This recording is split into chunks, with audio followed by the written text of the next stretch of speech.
क्या हालचाल दोस्तों। Valid contract, law of contract का एक जो क्वेश्चन है, essential elements of valid contract, वो थोड़ा डिफिकल्ट पड़ रहा है लोगों को, लेकिन इसको मैं बहुत ही बेसिक चीज में बताता हूँ। इसके 10 पॉइंट्स है, वो अगर आप लोगों ने एक एक वर्ड में याद कर लिया, जैसे एग्रीमेंट, ऑफर एंड एक्सेप्टेंस, तो वो हो गया एग्रीमेंट। ए ने बी को ऑफर किया कि मेरा फोन इतने में ले लो, और बी ने एक्सेप्ट किया, तो वो ऑफर एंड एक्सेप्टेंस बन गया एग्रीमेंट, बोल सकते हो। तो ये जो एसेंशियल एलिमेंट्स है, ये इतना कुछ टफ नहीं है, ये पेपर भी बहुत अच्छा कवर करता है और ये क्वेश्चन भी आते रहता है। बट इसमें जो थोड़ी सोचने वाली बात ये है कि बंदे, मतलब जो लड़के लोग होते हैं, वो इस चीज़ को देख के घबरा जाते हैं कि मतलब इतने सारे पॉइंट्स है और सब अपने आप में बहुत ज़्यादा है। जैसे कि इसमें बालफार वर्सेस बालफार का केस भी आ जाता, तो उस चक्कर में केस लॉ और सभी को एक एक करके डिफाइन करो और उनके केस लॉज को भी लिखते बैठो, तो थोड़ा डिफिकल्ट पड़ता है। लेकिन मैं आप लोगों को केस लॉज वगैरह, आप लोगों को मैं इंटरेस्टिंग चीज बताऊंगा जो कि मजा आएगा आप लोगों को भी याद करने में। तो essential elements of valid contract क्या है? तो अगर बुक के हिसाब से देखेंगे छाप वाला, तो उसमें बोलता है कि पहले तो डेफिनेशन देना होगा कि we have seen about two elements, agreement and legal obligation. Section 10 is provide some more elements which essential elements to contract in constitution. All agreement are contract if they are made by a free consent. तो ये definition में आपके आ जाएगा, तो ये आप अपने हिसाब से भी बना सकते हो। उसके बाद में जो वैलिड कॉन्ट्रैक्ट के लिए एसेंशियल पूछ रहा है, तो उसमें अपने को पहले क्या मिलेगा, ये जो एसेंशियल एलिमेंट्स के वैलिड कॉन्ट्रैक्ट करने के लिए जो एलिमेंट्स चाहिए वो कुछ इस तरह है। एग्रीमेंट है, फिर बाद में इंटेंशन टू क्रिएट रिलेशन, और उसके बाद पार्टी कॉम्पिटेंट कैपेबल होना चाहिए कॉन्ट्रैक्ट करने के लिए, लॉफुल कंसिडरेशन होना चाहिए, लॉफुल ऑब्जेक्ट होना चाहिए, एग्रीमेंट नॉट डिक्लेरेड वॉइड और इलीगल नहीं होना। एग्रीमेंट क्या है? एग्रीमेंट है कि जैसे कि ये दो एलिमेंट्स होते हैं कि आप लोग इसको समझ लो, क्योंकि बहुत से स्टूडेंट ऐसे होते हैं कि इंग्लिश में एग्जाम देते हैं लेकिन हिंदी में कॉलेज में अलाउड नहीं होता है, तो इस चक्कर में वो लोग बहुत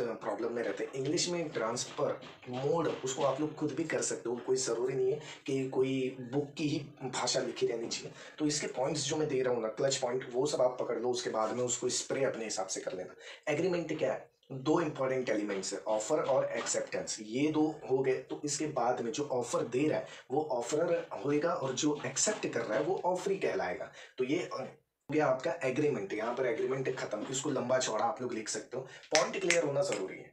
जैसे कि ए ने ऑफर दिया बी को कि मेरा घर खरीद लो 20 लाख में, और बी ने एक्सेप्ट कर दिया, बात खत्म। फिर उसके बाद में और एक दो एग्जांपल अपने हिसाब से देते रहो। जैसे कि ए ने एक लेटर लिखा कि बी को कि मैं अपना घर तुमको बेच रहा हूँ 10 लाख में, और मंडे तक अगर तुम्हारा रिप्लाई नहीं आया तो मैं ये समझूंगा कि आपने वो मेरा ऑफर एक्सेप्ट कर दिया, तो वो चीज़ भी वहाँ खत्म। ऑफर एंड एक्सेप्टेंस, जो कि एग्रीमेंट कहते हैं जिसको। अब intention to create legal relation, ये क्या है? ये इंटेंशन मतलब बनाना है खुद से अपने को कि हाँ भाई हम लोग एग्रीमेंट बना रहे। Both party must be think of the same particular चीज के ऊपर जिसपे कि वो लोग एग्रीमेंट का रिलेशन बना रहे। अब इसमें बालफार वर्सेस बालफार का केस आता है जो कि बहुत ज्यादा प्रॉब्लम देता है लोगों को, तो इसको मैं बहुत ही बेसिक चीज में आप लोगों को समझाता हूँ। बालफार वर्सेस बालफार का सीन क्या होता है कि हस्बैंड और वाइफ में जो एक मतलब जो हस्बैंड और वाइफ है, वो लोग सेपरेट रहना शुरू कर देते हैं, लेकिन वहां कोई भी एग्रीमेंट नहीं बना है कि हम लोग अलग हुए हैं या कुछ भी। तो इस चक्कर में जो हस्बैंड रहता है वो उसको बोलता है कि मैं तेरे को हर महीने इतना पैसा दूंगा, तेरे एक्सेसरी जो भी मतलब नीड है उसके लिए।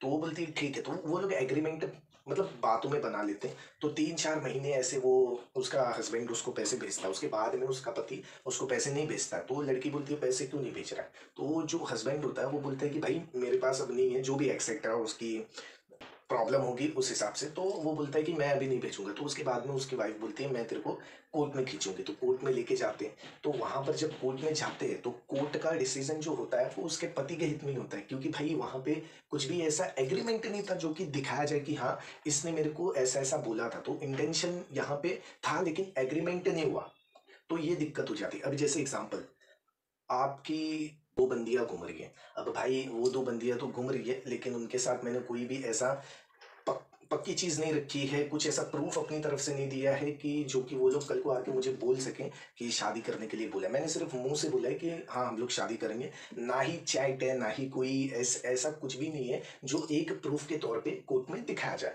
और मैं किसी और से शादी करके आ जाता हूँ। तो वो तो लड़कियां आती है कि भाई तूने मेरे को बोला था कि शादी करनी है, तो अभी तू ये जो कर रहा है हमको कंपनसेशन चाहिए कि तूने हमें धोखे में रखा। तो मैं बोलूंगा तुम लोग प्रूफ कर लो अगर है तो जिस लड़की से मैंने अभी प्रेजेंट टाइम में शादी की है उसका हक है मेरे पे, वो अगर कुछ उसके साथ मेरा होता है तो वो उस चीज़ के लिए मांग सकती है कि इसने मेरे से किया, अब डिवोर्स ले रहे हैं तो हमको इतना इतना चाहिए। लेकिन ये दो के पास नहीं है, तो ये लोग मेरे को कुछ भी फंसा नहीं सकते, मैं इजिली वहां से निकल जाऊंगा। तो ये intention to legal relationship agree, तो पूरा का पूरा बालफार वर्सेस बालफार का केस यही है। तो इसको आप लोग चाहिए तो बहुत बेस्ट है ये। हाँ, intention to create legal relationship, इसके चक्कर में आप लोग 2-2.5 पेज कहीं पे नहीं जाता है आप लोगों का।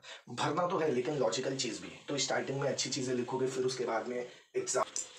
अब बात कर लेते हैं फ्री एंड जेन्युइन कंसेंट। ये क्या है कि भाई सामने वाले को जो भी एग्रीमेंट बना रहा है वो कोई प्रेशर नहीं होना चाहिए, कुछ इन्फ्लुएंस में आके ये एग्रीमेंट नहीं बनाना है, या फिर किसी भी तरह का प्रेशर नहीं डालना है बंदे के ऊपर कि एग्रीमेंट बना। वो फ्री एंड जेन्युइन कंसेंट हो जाता है कि हाँ भाई दोनों को टर्म्स एंड कंडीशन फ्री है, उन लोगों को क्लैरिटी, वो लोगों को क्लैरिटी है उस चीज के ऊपर, हाँ भाई चलो बना लेते। तो ये हो जाए। अब आ जाते हैं party competent to contract. Capable, सक्षम होना, मतलब दोनों पार्टी को सक्षम, मतलब लॉ के हिसाब से क्या है कॉम्पिटेंट, मतलब भाई कैपेबल होना चाहिए बंदा, लॉफुल कंसिडरेशन, साउंड माइंड होना चाहिए, और एज उसकी मेजोरिटी वाली होनी चाहिए, मतलब एक जो एज है वो होनी चाहिए। और सारी चीज़ों से अगर वो मतलब है ओके कैपेबल है तो वो कॉन्ट्रैक्ट बना सकते। किसी भी तरह से डिस्क्वालीफाई नहीं होना चाहिए, हेल्थ से, मेंटली से।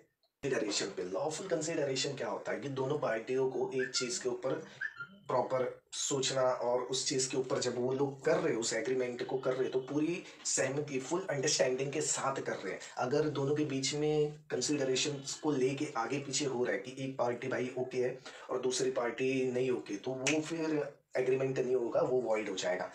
फुल ऑब्जेक्ट के ऊपर जो कि कहता है कि भाई एग्रीमेंट को लीगल होना चाहिए और कंसिडरेशनों की सहमति से बन रहा है। अगर ऐसा नहीं हुआ कि भाई वो लोगों ने डिनाई कर दिया कि नहीं करना है, तो फिर एग्रीमेंट नहीं बनेगा।